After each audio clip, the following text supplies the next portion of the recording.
দেখো বন্ধুরা, হরিণটা জলে নেমে মানে এপার থেকে ওপার হচ্ছে, আর দেখো পিছনে লেগেছে একটা কুমির।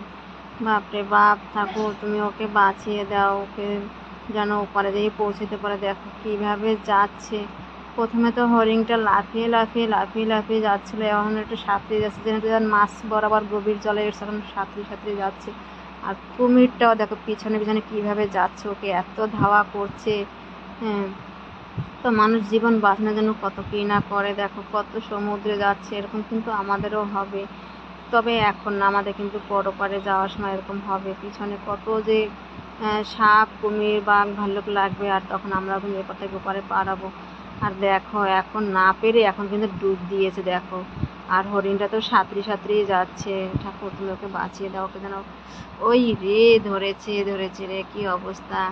তো ভাগ্যিস দেখো, যখনই ওকে থাবা দিয়ে ধরতে গেছে আর ও কিন্তু লাফ দিয়ে দিয়ে উপরে কিন্তু উঠে গেছে।